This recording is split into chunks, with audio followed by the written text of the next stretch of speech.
আপনি যেরকম একটা হত্যা মামলায় আসামি হয়ে আছেন, ঘুরে বেড়াচ্ছেন, টকশো করছেন, সেরকম আওয়ামী লীগও ইলেকশন করার অধিকার রাখে।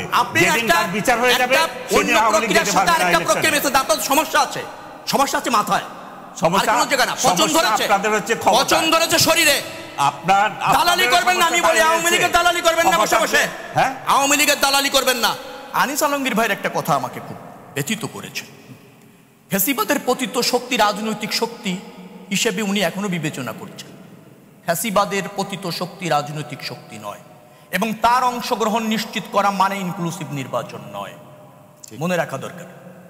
দ্বিতীয়ত হচ্ছে 5ই আগস্টের পর কথিত একটি রাজনৈতিক দলের যে পতন হয়েছে, আনিস আলমগীর ভাইরা সেটা ধারণ করেন না। আপনি শুনেছেন গণ অভ্যুত্থানে সরকারের পতন হয়, পতনের পর ক্ষমতাচ্যুত হয়, কিন্তু রাজনীতি ছেড়ে দেশ ছেড়ে ভেগে যায় শুনেছেন নাকি? যারা রাজনীতি ছেড়ে দেশ ছেড়ে ভেগে চলে গিয়েছেন তাদের নির্বাচনে রাখতে হবে এই দায় জনগণ নিয়েছে নাকি? সেই জন্য সংগ্রাম হয়েছে নাকি? অতএব ইনক্লুসিভ নির্বাচন কি জনগণ তা জানে। হ্যাঁ, নির্বাচন ব্যবস্থাপনায় আওয়ামী লীগ হস্তক্ষেপ করেছে, নিয়ন্ত্রণ করেছে, দখল করেছে, বিধায় তো পতিত শক্তি হয়েছে। নতুবা আওয়ামী লীগের মতো এক সময়কার প্রতিষ্ঠিত রাজনৈতিক দলকে দেশ ছাড়তে হবে কেন? অতএব সেগুলি ইনক্লুসিভ নির্বাচন ছিল না। এখন যেটা হচ্ছে জাতীয় ঐক্যবদ্ধভাবে ইনক্লুসিভ নির্বাচনের দিকে যাচ্ছে। ওকে, একবার একটি রাজনৈতিক দল তার বিচারিক প্রক্রিয়ার মধ্যে ঢুকে গিয়েছে, আওয়ামী লীগের বিচার দাবি হয়েছে, আইন করা হয়েছে, বিচার হবে, ট্রায়াল ফেস করবে, তারপর রাজনীতিতে বৈধ হলে রাজনীতি করবে, নির্বাচন করবে, সবই করবে। কেন তার আগে কেন হবে না? এত উদ্বিগ্ন হলেন কেন? বিচার হওয়ার আগে কিভাবে বিচার হয়ে যাবে? কেন হবে? আপনি তো ভেগে গেছেন, পালিয়ে গেছেন, আপনার রাজনীতি মানুষ বর্জন করেছে, আপনার পতন ঘটিয়েছে, এটা আপনার শাস্তি চায়, আপনার রাজনীতি নিষিদ্ধ চায়। আপনার বলবেন না, আওয়ামী লীগের বলেন। আওয়ামী লীগ না, ওই যে আপনারা গোত্রদাহ হয়, গায়ে লেগে যায়, মায়া কান্না আসে, তাদের জন্য বলছি। এত সহজে ভাবে নিয়ে না। ওকে, শামীম হায়দার পাটোয়ারির সাথে আমি একমত। আপনি যদি প্রতিযোগিতাপূর্ণ গণতন্ত্র চান, আপনি যদি ধরেন উদার গণতন্ত্র চান, গণতন্ত্র যদি নিজের পক্ষে না আনেন, ওই জায়গাগুলি থাকতে পারলে ভালো হতো, বিশেষ করে সংবিধান সংশোধনের জায়গায়।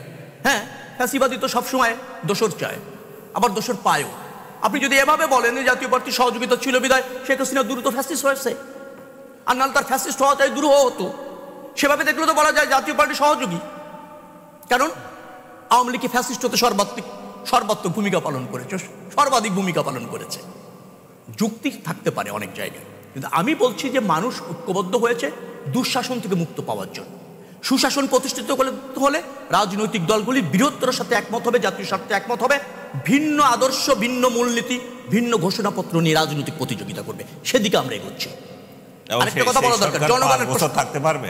জি, সেই সরকার 5 বছর থাকতে পারবে কিনা সেটা জনগণ নির্ধারণ করবে। সরকারের সফলতা নির্ভর করবে সরকার জন আকাঙ্ক্ষা ধারণ করছে কিনা, জনসমৃদ্ধি নিশ্চিত করছে কিনা, জনগণের কাছে দায়বদ্ধ থাকছে কিনা, এবং জনগণ অবাধে তার যোগ্য প্রার্থী নির্বাচিত করতে পারছে কিনা। কেন থাকতে পারবে না? কেন থাকতে পারবে না? হাসিনার পতনের আগে হাসিনা থাকতে পারে নাই, সেই কারণে পারবে না। আমি বুঝিনি আপনার কথা। যেটা ইনক্লুসিভ ইলেকশন করে নাই বলে হাসিনা থাকতে পারে নাই, সেরকম ইনক্লুসিভ ইলেকশন হয় নাই বলে না। আপনি ইনক্লুসিভ নির্বাচন মানে হাসিনার অংশগ্রহণ ভাবছেন, এটাই তো সমস্যা আপনার। হাসিনার না, তাই তো মনে করছে আওয়ামী লীগের। কেন, আর কাকে বাধা দিয়েছে? আর কত বাধা নয়, জাতীয় পার্টি দিতে পারছে না। কে বলেছে আপনাকে? এখনো পর্যন্ত সেই সিদ্ধান্ত হয়নি। তো আপনি সিদ্ধান্ত, রাজনৈতিক দলগুলির দাবি আছে, আমি আপনাকে বলি রাজনৈতিক দলগুলির দুই একটি রাজনৈতিক দলের দাবি আছে। কে বলেছে পারছে না? কোথায় পেলেন আপনি? কথা বলবেন না, কে বলেছে পারছে না? আপনি আদালতে গিয়েছেন, একজনকে বিচার করবেন, বিচারের আগে ফাঁসি কিভাবে দেন? কারণ নির্বাচন করতে পারবেন এই সিদ্ধান্ত হয়েছে। বিচারের আগে ফাঁসি কিভাবে দেন সেটা বলেন আগে। কাকে বিচারের আগে ফাঁসি কিভাবে দেন? কাকে বিচারের আগে ফাঁসি দিচ্ছে? আওয়ামী লীগকে। কোথায়, কে ফাঁসি দিল? ওই আপনি ইলেকশন করতে পারবেন না মানে কি? আপনি জানেন ট্রায়াল চলাকালীন সময়, আপনি জানেন একটা রাজনৈতিক দল ট্রায়াল চলাকালীন সময়ে তার রাজনীতি ওপেন রেখে ট্রায়াল হয় নাকি? কেন হবে না? কেন হবে না? আপনি অপরাধ করেছেন, কেন আপনি অপরাধ করে আপনি ধরেন আইনের আশ্রয় না নিয়ে, আইন ফেস না করে বাইরে থাকতে পারেন নাকি? আপনি ব্যক্তিগত আক্রমণ করতে চাই না, আপনাকে আপনার উদাহরণ দিয়ে বলি, আপনি একটা মামলা ফেস করছেন, জি, ঠিক আছে, জি। তো এখন কি আপনি জেলে ঢুকে থাকবেন? না, আমি তো জেলে, বা আপনার ফাঁসি হয়ে যাবে? আমি আদালত কর্তৃক জামিন প্রাপ্ত। তো সেই আপনি তো এখনো তো আদালতে যান নাই, আপনি এখনো আদালত ফেস করেন নাই, এখনো ফেস করেন নাই, এখনো ফেস করেন নাই। আপনি যেরকম একটা হত্যা মামলায় আসামি হয়ে আছেন, ঘুরে বেড়াচ্ছেন, টকশো করছেন, সেরকম আওয়ামী লীগও ইলেকশন করার অধিকার রাখে। আপনি যেদিন তার বিচার হয়ে যাবে সেদিন আওয়ামী লীগ যেতে পারবে না ইলেকশনে। আপনার সমস্যা আছে, সমস্যা আছে মাথায়, সমস্যা পছন্দ ধরেছে, আপনাদের হচ্ছে পছন্দ ধরেছে শরীরে। আপনার দালালি করবেন না, আমি বলি আওয়ামী লীগের দালালি করবেন না বসে বসে। হ্যাঁ, আওয়ামী লীগের দালালি করবেন না, মানুষকে বিভ্রান্ত করবেন না। আপনারা অনেক বিভ্রান্ত করেন এই আওয়ামী লীগের দালালি কি আছে? আপনারা করেন বিভ্রান্ত আছে, করবেন না। কথা বললে দালালি হয়ে যায় কেন? আমরা শুনবো আপনি ইলেকশন করবেন না, সত্যির জন্য কান্না পাচ্ছে আপনার কাছে, এটা ন্যায্য কথা। ও জি, ন্যায্য কথা, এটা ন্যায্য কথা, ন্যায্য কথা।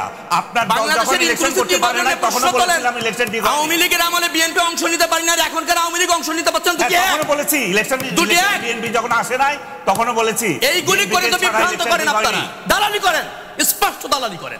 আপনারা বড় এটা হলো আপনাদের চরিত্র, আমরা চরিত্র